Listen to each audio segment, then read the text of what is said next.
Hello, my people. Good day to you. Good morning, good afternoon, good evening. Whatever time zone you're listening to this, thank you for joining me on today's episode of Daily Mind Shift. Today, we will talk a little bit about fear. I will talk. I will expatiate on what I believe and give some fresh perspective on fear. All right. Let me anchor today's episode on this statement. When you have nothing to fear, your mind becomes dull. When you have nothing to fear, your mind becomes dull. Fear is often seen as a negative emotion. Today, I will bring a stop to that. Most people try to avoid being fearful. They try to avoid fear at all costs. But no, let me give you fresh perspective on how fear can be a powerful motivator. All right. Fear is not always negative. All right. So today we will explore how fear, like I said before, can be a powerful motivator and a catalyst for your growth. Why is fear seen as a negative emotion? Can we first talk about that a little bit? Because fear can be paralyzing, all right? Fear can cause us to second guess ourselves. You start doubting yourself because you're scared. It's primal. It's based on our millions of evolution. It's in our brain. It's in whatever we cannot see.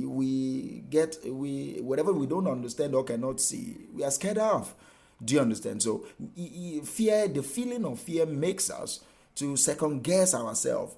You start losing confidence. It makes us to hesitate. All right. It makes us to even avoid taking certain risks.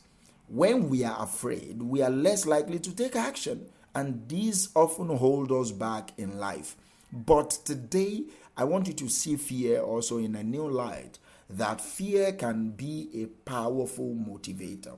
Fear is often a powerful motivator. If you spin your fear on its head, it can propel you.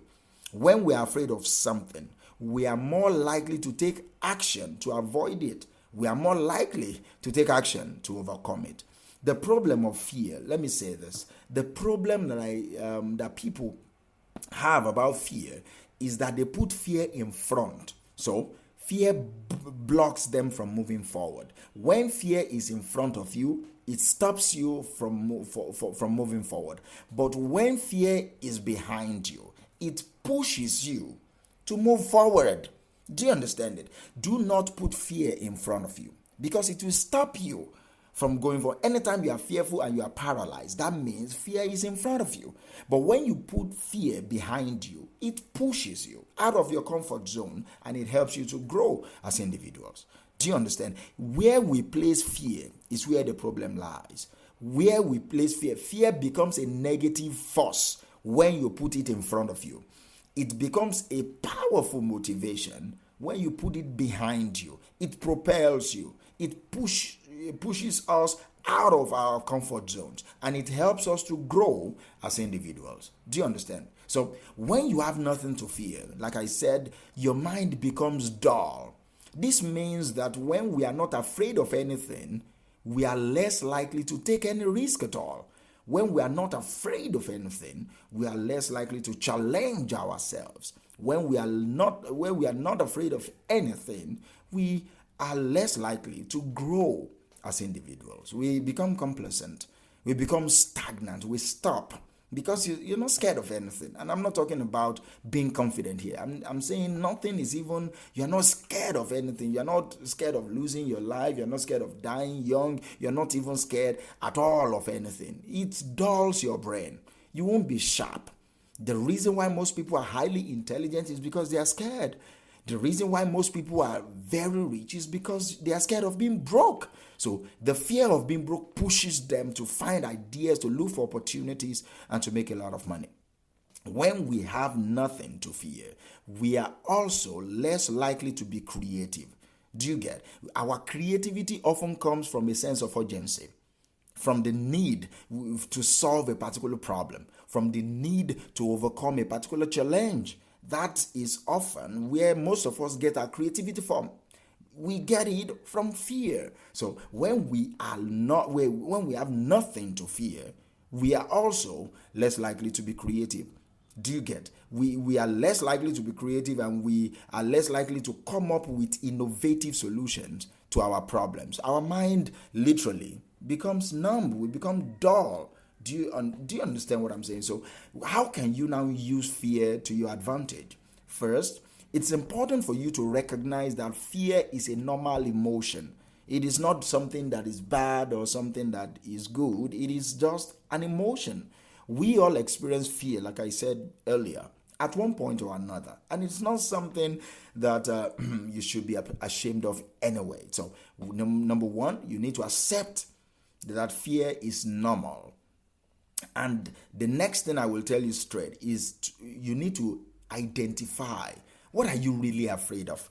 Most people are just scared. They cannot even lay hands on why they are scared, and that is bad. So, what are you afraid of? Identify it. It's very important. Some fears are highly irrational, and simply acknowledging those fears can help you to overcome them.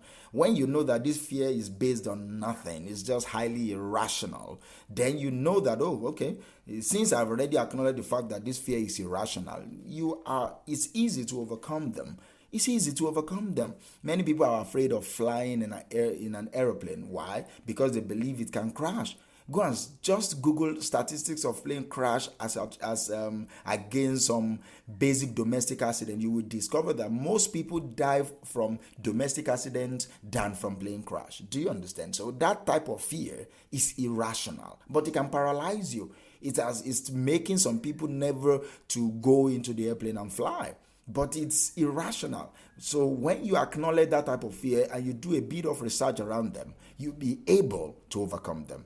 Do you understand? Once you've identified your fears, you can take steps to overcome them. It might mean taking small steps out of your comfort zone. I'm not saying you should just be audacious immediately. It takes time. So trying new activity will help you to get out of your fear of relating with people. Meeting new people will help you to mix with people, get you out of the fear of rejection, for example. Do you understand? It might also mean seeking out a mentor or a coach who can help you to overcome your fears.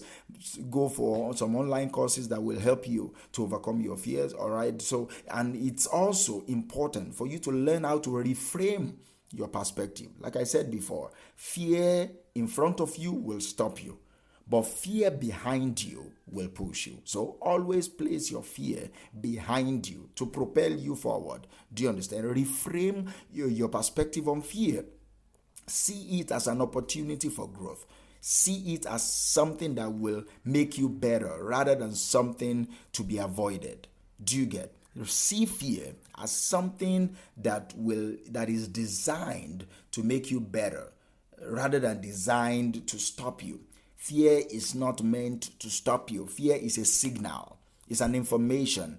Your brain, your body is giving you an information. So lean into it. Ask, okay, why are you feeling this way right now? Oh, you are scared of not seeing your children again. You're scared of having a heartbreak with this new relationship that they're going into. You're scared of losing your job. Why are you scared of losing your job? Always ask your fear, why? That is how you can, number one, acknowledge them, and number two, understand them. Do you understand? So it's important to ask your fear, why? So that you can identify, oh, maybe this is just irrational. How can I lose my job? Or it is highly rational. Maybe your KPI indicates that you are not doing well. So it is rational for you to be scared of losing your job. Do you understand me? So when you look at fear and you ask why, you are able to identify and to understand it. And when you understand any fear, it loses its power to paralyze you. Understanding fear helps fear loses its power over you. Do you understand? So acknowledge your fear. Identify what you're afraid of. Take steps to overcome them. Do you get? You like I said, you can use fear to your advantage. Remember the statement that we are anchoring today's episode on. When you have nothing to fear, your mind becomes dull. And in this new age that we are, in this new world, you cannot afford for your mind to be dull. You can't afford that. Do you understand me? So acknowledge your fears, identify what you're afraid of, take steps to overcome those fears. Use fear to your advantage and become more resilient, more creative, and more successful. Thank you, and we'll talk tomorrow.